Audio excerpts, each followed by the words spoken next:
பணி எந்த அளவுல இருக்கு, யாரோட கூட்டணி வைக்க போறீங்க, அது தனியா அதுக்காக நேரம் வரும்போது பேசுறாங்க. எங்களுக்கு நேரம் வந்து 2014 துவங்கிடுச்சு இல்லையா, ஒரு நாள் எலெக்ஷன் நாள் தான். ஆனா நம்ம என்ன பண்ண போறோம் அப்படிங்கிற அந்த டைம் வரும்போது சொல்றோம். சரி, அதிமுக கூட்டணி வைக்கிறது திருப்பி ஒரு வாய்ப்பு இருக்குதா? நாங்க தெளிவா இருக்கோம், எந்த பாதையில போக வேண்டும் என்று மிக தெளிவாக இருக்கோம். நேரம் வரும்போது எல்லாத்தையும் திமுகவோட ஊழல் அறிக்கைலாம் நீங்க ஏற்கனவே வெளியிட்டீங்க, அதே மாதிரி அதிமுக ஏதாவது பட்டியல் வச்சிருக்கீங்களா, அது வெளியிடுவீங்களா?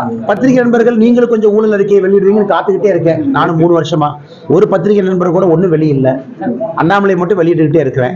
நீங்களும் கொஞ்சம் எங்கூட துணை சேர்ந்தீங்கன்னா 2 பேரும் சேர்ந்து வெளியிடலாமே.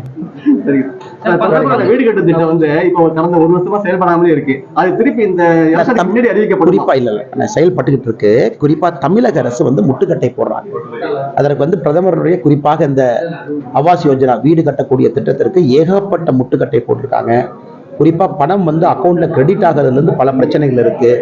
PM கிசான் திட்டத்துல ஏகப்பட்ட பேர்த்த டெலீட் பண்ணி வச்சிருக்காங்க தமிழக அரசு. கிட்டத்தட்ட 6 லட்சம் விவசாயிகளை டெலீட் பண்ணிருக்காங்க. இது சரியில்லை, அது சரியில்லைன்னு. இதை எல்லோரும் சரிப்படுத்திக் கொண்டிருக்கின்றோம். காரணம், இந்த திட்டங்கள்ல மத்திய அரசாக இருந்தாலும் கூட மாநில அரசு மூலமாகத்தான் நம்ம செயல்படுத்த வேண்டிய கட்டாயம் இருக்கு அரசியலமைப்பு சட்டத்துல.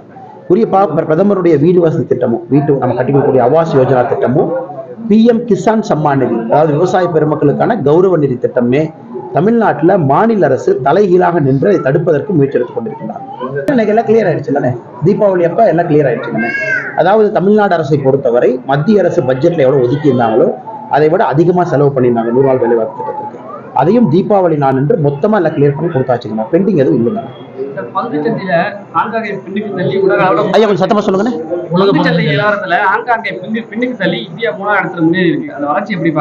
எக்கானமி என்ன 7% குரோ ஆயிட்டு இருக்கிறோம். 5வது பெரிய பொருளாதார நாடாக இருக்கின்றோம்.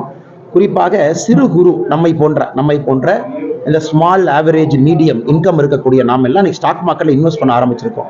இத்தனை நாட்களாக பெரிய ஆட்கள் மட்டும்தான் இன்வெஸ்ட் பண்ணாங்க. இன்னைக்கு நம்மளை கூட மிடில் சைஸ் இன்வெஸ்டர் இன்வெஸ்ட் பண்றனால Indian stock market is booming, record level இருக்கு.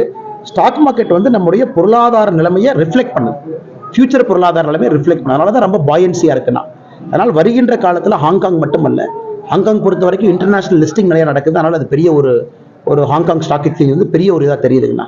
இந்தியாவை பொறுத்தவரை நிறைய சிறு குறு நிறுவனங்கள் இதில் லிஸ்ட் பண்றாங்க.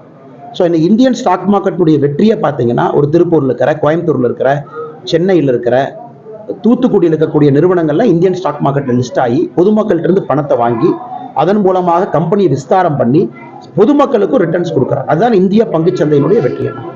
ஆனா எலன் மஸ்க்ல இருந்து எல்லாமே சொல்றாங்க இந்தியா வந்து ஐநா சபையினுடைய பெர்மனன்ட் மெம்பர் ஆகணும்னு. நேற்று பார்த்தீங்கன்னா டெஸ்லாவுடைய CEO சொல்ல ஆரம்பிச்சிருக்காங்க, உலகத்தினுடைய பெரிய நாடு மக்கள் தொகையில. அதைத்தான் நம்முடைய அரசு வலியுறுத்தி கொண்டிருக்கின்றோம்.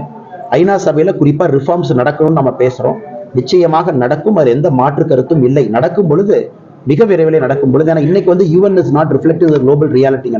ஐநா சபை என்பது உலகத்தினுடைய தன்மையை ரிஃப்ளெக்ட் பண்ணாம பழைய ஓல்டு மேன்ஸ் கிளப் மாதிரி இருக்கு. 1950 காலத்துல இருந்த ஓல்டு மேன்ஸ் கிளப் மாதிரி இன்னைக்கு ரிஃப்ளெக்ட் பண்ணோம்னா இந்தியா நிச்சயமாக பெர்மனன்ட் மெம்பரா இருக்கணும் வீட்டோ பவரோட. அது நிச்சயமாக மோடி அவர்கள் காலத்தில் நடக்கும் என்கிற நம்பிக்கை இருக்கு. நன்றி.